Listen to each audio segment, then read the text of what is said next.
Həzrət Məhəmməd Peyğəmbərdən hikmətli kəlamlar. İnsanların ən pisi ahirətini dünyasına satandır. Bundan da pisi ahirətini başqasının dünyasına satandır. Bir zaman olacaqdır ki, mənim ümmətim alimləri onların yaxşı geyimlərindən, Quranı xoş səslə oxumaqla və Allahı yalnız Ramazan ayında tanıyacaqlar. Onda Allah onlar üçün rəhmi, helmi və elmi olmayan bir kimsəni hakim edəcəkdir. Şərab içən bütpərəst kimidir. Şərab içənin namazını Allah Taala 40 gün qəbul etməz və o 40 gün içərisində ölsə, kafir olaraq dünyadan gedər. Ey əvazər, 5 şey başına gəlməmiş 5 şey qənimət bil. Gəncliyini qocalmamış, sağlamlığını xəstələnməmiş, varını yoxsullaşmamış, bir işə başı qatışmamış fürsəti, ölümün çatmamış həyatı. Ya Əli, qiyamət günü üç gözdən başqa bütün gözlər ağlayacaq. Allah üçün yatmayan gözlər, Allahın haramına baxmayan gözlər və Allahın qorxusundan ağlayan gözlər. Sədəqə pis ölümün qarşısını alar, gizli sədəqə Allahın qəzəbini söndürər. Silə-i rəhm ömrü uzadar, yaxşı işlər pis ölümlərin qarşısını alar. Sədəqə su odu söndürdüyü kimi əzab atəşini söndürər. Ey Allahın bəndələri, sizlər xəstə, bütün aləmlərin yaradanı isə həkim kimidir.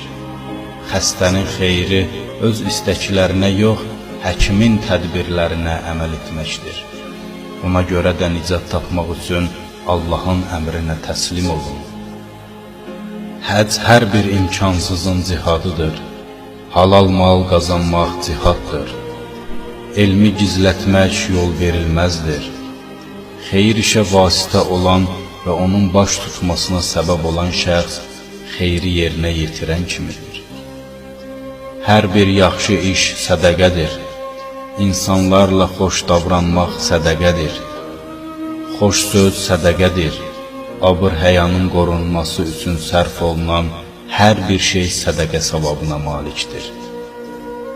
Ağlın afəti səfehlikdir. İbadətin afəti süstlükdür.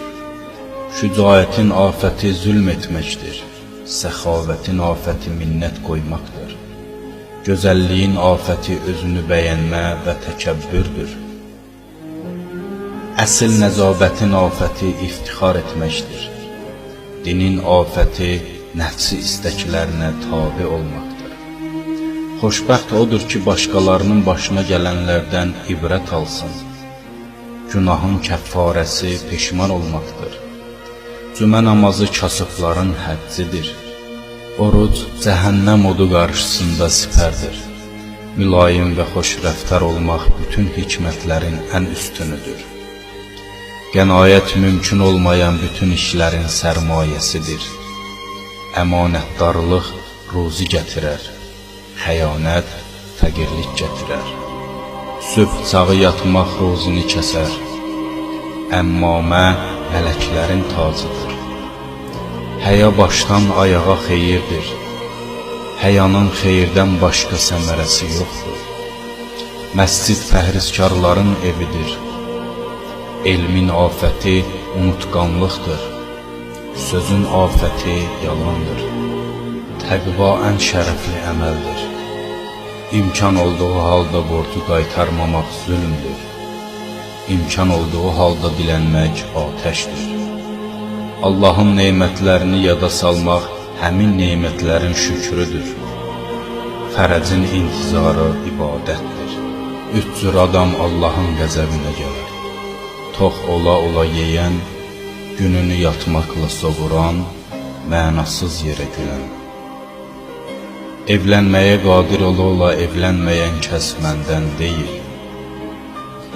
Üç qız uşağı böyüdənin, onları gözəl tərbiyə edənin, ərə verənin və onlara xoş münasibət bəsləyənin yeri cənnətdir. Hər kəs öz mömin və dindar qardaşının bir dünya qəm-qüssəsini aradan qaldırsa, Allah Taala da o şəxsin qiyamət qəm-qüssəsindən birini aradan aparar. Yaxın qonşusu az ola tox yaşayan qonşu mömin sayıla bilməz. Meyrac gecəsində Allah Taala'dan xitab gəldi.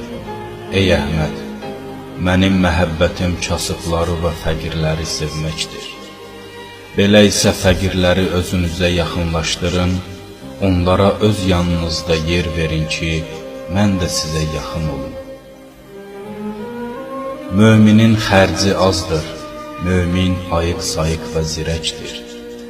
Mömin ülfət və səmimiyyət əhlidir. Mömin o kəsdir ki, cəmaatın malı və canı ondan amanda olsun. Möminlər bir tikilinin tərkib hissələri olduğu üçün bir-birini saxlayırlar. Mömin möminə nisbəti başın bədənə nisbəti kimidir. Mömin qiyamət günü öz sədəqəsinin kölgəsi altındadır. Möminlər güzəştə gedən və yumşaq təbiətlidirlər.